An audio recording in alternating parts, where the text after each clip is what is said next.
Law of multiple proportion.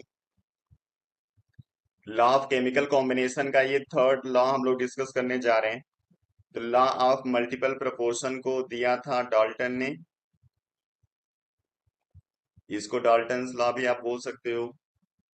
तो इस law के अकॉर्डिंग क्या है कि अगर कोई भी दो एलिमेंट एक दूसरे के साथ कंबाइन होके एक से ज्यादा प्रोडक्ट बनाते हैं, जैसे ए बी बना दिया और ए बी टू, तो अगर इन दोनों कंपाउंड में किसी एक का अमाउंट फिक्स होगा, तो जो दूसरे वाले होंगे उनका जो रेशियो होगा दोनों कंपाउंड के अंदर, वो सिंपल होल नंबर रेशियो होना चाहिए। मतलब सिंपल होल नंबर रेशियो होता है। और ये जो रेशियो हम लोग निकालते हैं वो वेट का निकालते हैं।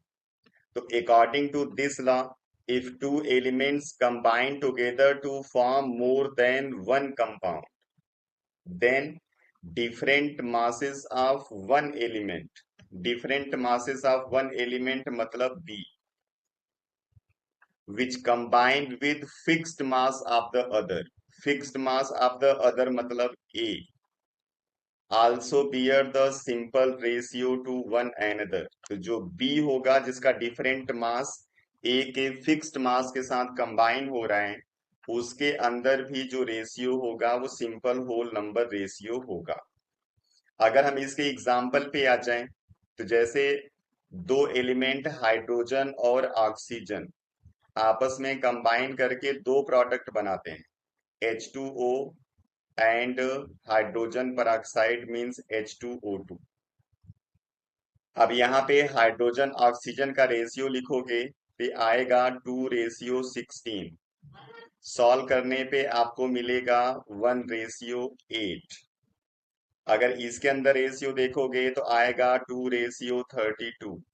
सॉल्व करोगे तो आएगा 1:16।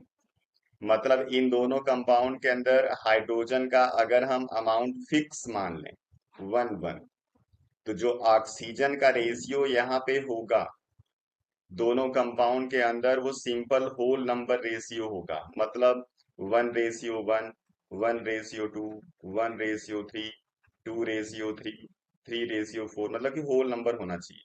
तो यहाँ पे इन दोनों का रेशियो अगर कैलकुलेट करोगे 8:16 आ रहा है, जिसको सॉल्व करने पे आपको मिलेगा 1:2, यानी होल नंबर रेशियो ये ऑक्सीजन फॉलो कर रहा है। मतलब ये लॉ ऑफ मल्टीपल प्रोपोर्शन को प्रूव कर रहा है।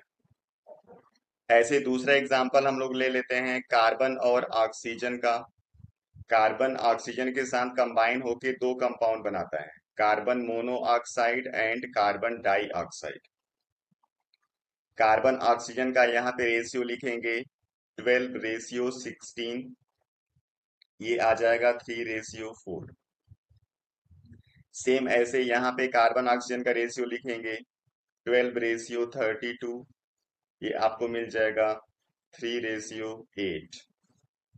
अब इन दोनों के अंदर जो कार्बन है उसका रेशियो फिक्स हो गया, मतलब फिक्स्ड अमाउंट बाय मास ये दोनों में कंबाइन कर रहा होगा।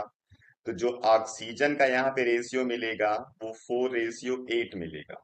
इसको सिंप्लीफाई करोगे तो 1:2 आपको मिलेगा। मतलब होल नंबर रेशियो में ऑक्सीजन कार्बन के साथ कंबाइन होके एक से ज्यादा प्रोडक्ट दे रहा है।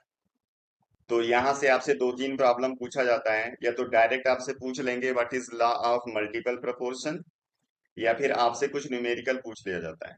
इसी में एक सिंपल सा प्रॉब्लम आपसे पूछ लेते हैं कि नेचर में जो नाइट्रोजन है उसके बहुत सारे ऑक्साइड मिलते हैं, जैसे N2O, NO, N2O3, N2O5, इस तरीके से।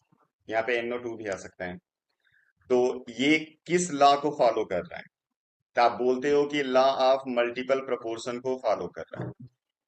यहाँ पे NO2 भी हम लिख देते हैं। तो जब आप यहाँ पे नाइट्रोजन और ऑक्सीजन का रेशियो लिखोगे और सब में नाइट्रोजन का जो रेशियो है उसको फिक्स कर दोगे, तो जो ऑक्सीजन का रेशियो आपको सबके अंदर मिलेगा वो 1:2:3:4:5 मिलता है। तो यहाँ पे भी अब ऑक्सीजन का जो रेशियो है वो सिंपल होल नंबर रेशियो में है, इसलिए ये लॉ ऑफ मल्टीपल प्रोपोर्शन को क्या करेगा, फॉलो कर जाएगा। अगर आपको ये समझ में नहीं आ रहा है कि कैसे आ रहा होगा ये रेशियो, तो मैं आपको थोड़ा सा हिंट कर देता हूँ। N2O में लिखोगे ये 28:16, इसको लिख सकते हो 14:8। दूसरा वाला NO, ये लिखोगे 14:16। N2O3 में आप लिखोगे 28:48, मीन्स 14:24। चौथा NO2, ये हो जाएगा 14:32। अगला N2O5, इसको लिखोगे 28:80, मीन्स 14:40। अब यहाँ पे 8, 16, 24, 32 और 40 को आप देखो। 8 1 जा 8, 8 2 जा 16, 8 3 जा 24, 8 4 जा 32 एंड 8 5 जा 40। ये आपको रेशियो जब इसका सिंपल करोगे तो 1:2:3:4:5 मिल जाएगा। तो इस तरीके से लॉ ऑफ मल्टीपल प्रोपोर्शन को ये फॉलो कर रहा है। चलिए इसमें एक न्यूमेरिकल देख लेते हैं हम लोग। तो कभी कभी इस तरीके से आपको प्रॉब्लम दिया जाता है और पूछता है कि लॉ ऑफ मल्टीपल प्रोपोर्शन को कैसे फॉलो कर रहा है, आप इसको प्रूव करिए। तो इसको कैसे हम लोग सॉल्व करेंगे, चलिए देख लीजिए। यहाँ पे कह रहा है hydrogen peroxide and water contain 5.93% and 11.2% of hydrogen respectively. यानी आपके पास यहाँ पे दो कंपाउंड हैं, एक हाइड्रोजन पेरोक्साइड और एक वाटर। दोनों के अंदर यहाँ पे हाइड्रोजन दिया गया है, यानी हाइड्रोजन अगर पेरोक्साइड के अंदर 5.93 होगा, तो यहाँ पे ऑक्सीजन कितना होगा, ये हो जाएगा 94.7। सेम ऐसे ही हाइड्रोजन अगर यहाँ पे 11.2 होगा, तो जो ऑक्सीजन होगा यहाँ पे होगा 91.8। अब यहाँ पे हाइड्रोजन का 5.93 ग्राम 94.7 ग्राम ऑक्सीजन के साथ कंप्लीटली कंबाइन हो रहा है। तो हम यहाँ पे हाइड्रोजन के अमाउंट को अगर फिक्स कर दें, मतलब 1 ग्राम के लिए निकाल लें, तो 1 gram of hydrogen combined with the oxygen अगर आप लिखोगे तो 94.7 बाई 5.93 आपको लिखना पड़ेगा।